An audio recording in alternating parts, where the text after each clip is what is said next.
Кожні вибори, ось я назираю, починаючи з 2000 года, бачим, що включаються у комісії представники одних і тих же ГОНГа. Це БРСМ, після возникнення ще Біла Русь і некоторі інші організації, які цілком контролюються уладою. Бувають випадки, коли один і той же чоловік в одні вибори вилучається, наприклад, від Союзу ветеранів, на другі він вилучається від Белорусского фонду миру, але ми бачимо, що все це підконтрольні організації. Є комісії, які цілком сформовані з супрацовників одного підприємства, ті з наставників одної з школ. А керівником комісії, по сутності, призначений їх непосередній керівник. І це обмежовує їх у їх уже діяльності, бо коли вони суперечать, ті не будуть нічого робити, по сутності їх можуть звільнити з праці. І це неправильна ситуація, коли вони у непосередньому підпорядкуванні на праці керівнику комісії. І це ми бачимо шпатлікі приклади. Є аналітика по виборах, буде опублікована аналітична справоздача по цих виборах. Ми бачимо, що і зараз комісії, амаль ті самі люди, які були і на попередніх виборах на парламентських. По Менську 85% сябрів комісії – це ті самі люди, які вже спрактиковані і які себе зарекомендували.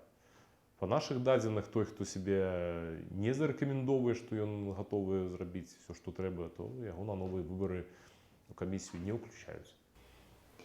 Расскажите о том, что сейчас происходит во время предвыборной кампании, как агитируют людей голосовать за официальную власть.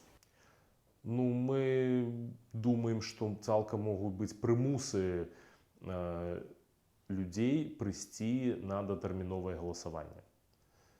І таким чином влада може підвищити явку виборщиків. Наколькі люди будуть голосувати і не голосувати за когось, апошние некалькі десяткаў гадоў, больш за 20, ніхто не ведае, хто кого падтрымлівае, таму што ніхто не ведае сапраўдныя галасы, ніхто не лічыць галасы. Это ёсць праблема, таму што адбываецца это ўсё на выбарчых участках, бо непразрысты падлік галасоў это адно, а то, што не дэманструецца кожны бюлетень, як это мусіць быць. Яны падлічваюць бюлетэні адначасова, разбіваюць все бюлетэні на столе на кубкі і такія стосікі, да? І сябры камісіі падлічваюць іх адначасова. 5 чалавек, 10 чалавек іх лічаць. За этим прасачыць немагчыма. То бок ні назіральнікі, ні іншыя сябры камісіі не бачаць волі і выяўлення выбаршчыкаў. Пасля яны свае дадзеныя кажуць старшыні камісіі, і той разам з сакратаром, з намеснікам падбіваюць эти вынікі. Таму толькі яны, можа, ведаюць сапраўдныя вынікі. Мы не ведаем, што яны пішуць у выніковым пратаколе. Бо, напрыклад, ва Ўкраіне, дзе я таксама шмат назіраў, быў доўгатэрміновым назіральнікам на 3 выбарах, дакладна прапісана працэдура падліку аб тым, што адзін сябра выбарчай камісіі мусіць паказваць кожны бюлетень усім, каб усе бачылі волевыяўленне выбаршчыка, за каго гэты бюлетень. Пасля таго, як усе пабачылі, за каго бюлетень, ён кладзецца ў стос да адпаведнага кандыдата. Ці супраць усіх, калі это супраць усіх. Все это может быть знято на фото, на відео, нема абмежавання, працуюць журналісты, працуюць назіральнікі, стаяць каля сталоў так, каб ім было все бачна і зручна. У нас этого нема. Таму мы не ведаем, за каго людзі галасуюць апошнія 20 гадоў. І які сапраўды лічбы падтрымкі, хто каго падтрымліваць і як это будзе. Мы зараз бачым толькі тэндэнцыю аб тым, што ўлада стараецца загнаць па сутнасці людзей на датэрміновае галасаванне. Яны апошнія выбары заганялі больш за 30% ад агульнай колькасці выбаршчыкаў, а ад тых, хто прыме ўдзел у галасаванні, гэта каля паловы.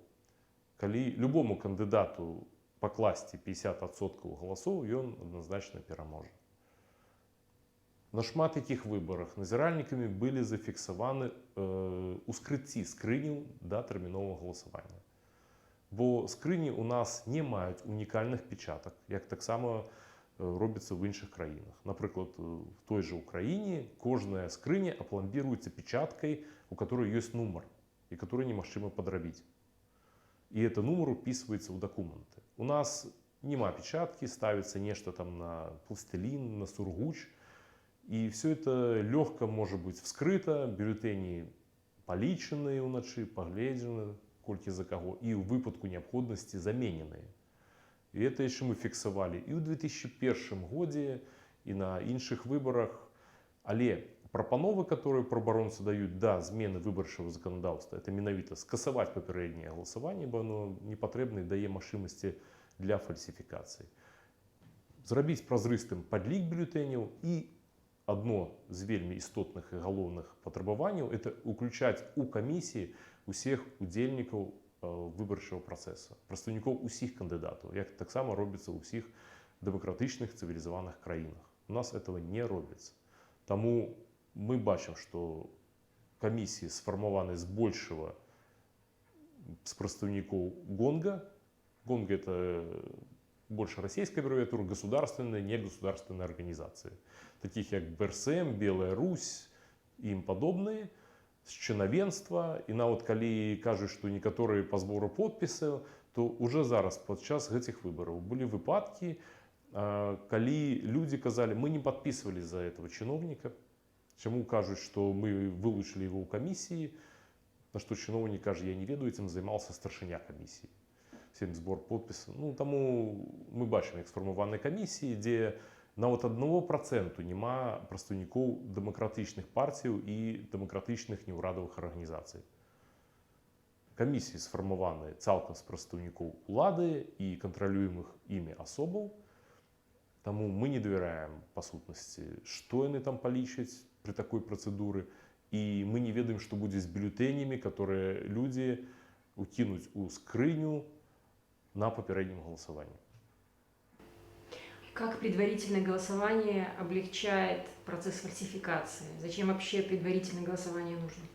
Ну, як я казаў, калі прагаласавала больш за 30%, каля 34-35% ад агульнай колькасці, а ад тых, хто прыме ўдзел, палова, то, па-першае, вельмі лёгка ўскрыць скрыні і паглядзець, за каго насамрэч людзі галасуюць, і прыняць меры.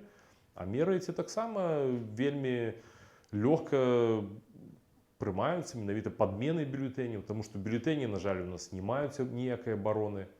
Яны не надрукаваны на спецыяльнай паперы, яны не маюць там атрывных карішкоў, которые бы заставаліся, і тады бачна, што немагчыма надрукаваць большую колькасць бюлетэней, чым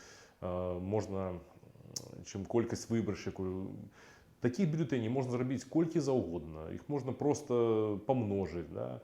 И адзіная абарона — это 2 подписы сябраў камісіі, которые лёгка ставятся при неабходнасці. Як мы казалі, што калі уся камісія з праўладных прадстаўнікоў, то лёгка, я думаю, можно зрабіць эти 2 подписы на лишніх бюлетенях. Ёсць выпадкі, калі людзі жадаюць апублічыць факты прымусу. Напрыклад, на этих выбарах яшчэ не было галасавання, але быў этап збору подпісу. І былі выпадкі, калі людзей звальнялі з працы за тое, што яны адмаўлялись падпісвацца за Лукашенка. Напрыклад, у Новаполацку звольнілі жанчыну з палацу творчасці дзяцей і моладзі, дзе яна вела гурток малявання, за тое, што яна просто адмовілася ставіць свой подпіс у падпісным лісце. І это было падчас таго, калі яны планавалі наступны навучальны год. У яе кантракт быў да 31 снежня гэтага года. Але і дырэктар гэтага дома, і намеснік дырэктара па ідэалагічнай працы, которые там прысутнічалі, сказалі: можа, вы яшчэ і не жадаеце падпісваць газеты афіцыйныя? Так казала: не жадаю. Можа, вы яшчэ і думка ў нейкіх там такіх дэмакратычных? Маю права. Можа, вы яшчэ на плошчу ходзіце?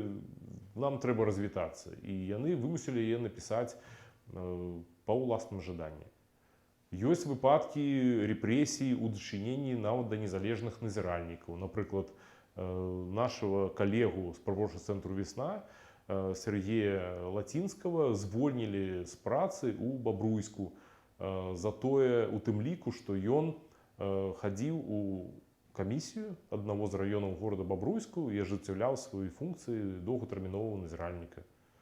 Яму выдалі спачатку вымову за тое, што ён адсутнічаў на працы, хаця ён у гэты час, ну, па сутнасці, займаўся працай назіральніка, і яго за гэта нельга звальняць ці караць. І пазней яго прымусілі таксама напісаць заяву па ўласным жаданні. Акрамя таго, ён яшчэ выказваў сваю грамадзянскую пазіцыю, ён напісаў быў пост пасля затрымання Ціхановскага ў сацыяльных сетках, і это таксама стала адной з падставай ціску на яго з боку кіраўніцтва. Мы стварылі онлайн-форму, которую можно было заполнить и анонимно, и подать свои дадзеныя. Большасць, конечно, людей написала, что боятся публічваць менавіта факты, ну, со сваім імем, але это былі калектыўныя выпадкі, калі цэлыя працоўныя калектывы прымушалі падпісвацца за Лукашэнку. Магу сказаць, што ёсць яшчэ ціск на незалежных назіральнікаў, на блогераў, на актывістаў. Нават з нашых калег 5 чалавек было затрымана за моніторинг мірных сходаў. З іх 4 правяло ад 3 до 10 сутак у зняволенні. Былі выпадкі па сутнасці выкрадання, калі нашего калегу Владимира Велічкіна ў Берасці затрымалі, калі ён моніторыў правядзенне мірнага сходу. Это было на пачатку траўня, бо там кожны тыдзень, кожную нядзелю адбываецца мітынг і шэсце супраць пабудовы акумулятарнага завода. І тады ён быў затрыманы, і мы не маглі знайсці яго на працягу 2 сутак. Ніхто не ведаў, дзе падзеўся наш калега Владимир Велічкін. Мы абтэлефанавалі ўсе раўсы, ўсе СІЗА, ізалятары часовага ўтрымання Берасця. Все казалі, што няма. Пасля гэтага ягоная жонка Маргарыта Велічкіна падала заяву ў следчы камітэт аб знікненні чалавека. Ёй на працягу сутак далі адказ, што Велічкін знаходзіцца ў Кобрыне. Мы ўсе пачалі тэлефанаваць у Кобрын, ягоная жонка, я асабіста тэлефанаваў і запытваць, так дзе Велічкін? У Кобрыне нам таксама сказалі, што яго няма. Аказалася у выніку, што это хлусня. Яго пасля прывезлі ў Берасці, судзілі ў судзе Ленінскага района, і вось гэты да суда 2 сутак ці 3 сутак яго утрымлівалі менавіта ў Кобрыне. И мы приняли некалькі заяў наконт этого, все это пайшло и на международный уровень, что это недопушальные дзеянні ўлады. Таксама затрымлівалі наших назіральнікаў, журналістаў, гаспадароў Бураковых у Магілёве.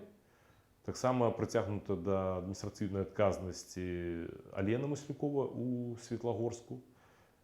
І быў затрыманы таксама падчас моніторингу мірнага сходу у Бабруйску Сергей Латинский, про которую я распавядаў, который дагэтуль быў страціў працу за сваю дзейнасць незалежнага назіральніка и за свою грамадскую позицию. Расскажите про аресты потенциальных кандидатов. И было в этом что-то даже для вас, правозащитника, неожиданное?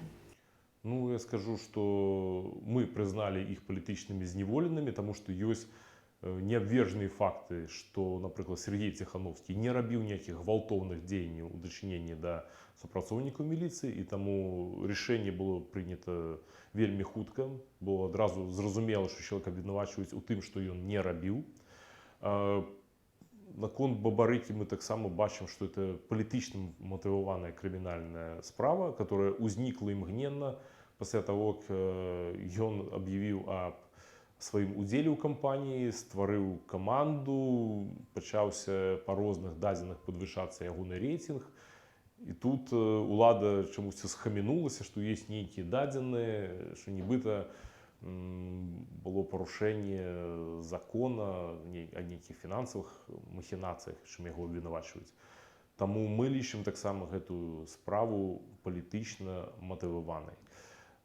Я не скажу, что репрессии з'яўляюцца такой нечаканасцю, бо усе рэпрэсіі ў Рэспублікі Беларусь, ну, яны ідуць такімі хвалямі. Ёсць пэўны ўздым рэпрэсіяў, ёсць спад. І ёсць заканамернасць аб тым, што на кожных выбарах ёсць уздым рэпрэсій. Кожныя выбары з'яўляюцца новыя палітычныя зняволеныя. Пік усяго гэтага быў, канешне, ў 2010 годзе, калі мінімум 7 з 9 кандидатов опынулись на раніцу у СІЗА КДБ. І це недопушчальна, коли кандидати на виборах чомусь лічаться улади злочинцями і їх волокуть у СІЗА КДБ після скончання вибору, підліку голосів. Ну і тоді весь цивілізований сусвет, демократичні держави на це однослово відреагували. Тоді було більше за 50 політичних зневолених. Тому об тим, що узникають нові політичні зневолення, узмацняються репресії на виборах, для Білорусі, на жаль, стало закономірністю. Звісно, які менавіта сродки нові примінить улада, супроть кого будуть кримінальні справи, які це будуть кримінальні справи, які це будуть провокації, тяжко прогнозувати. Але варто бути завжди готовими, що таке може бути.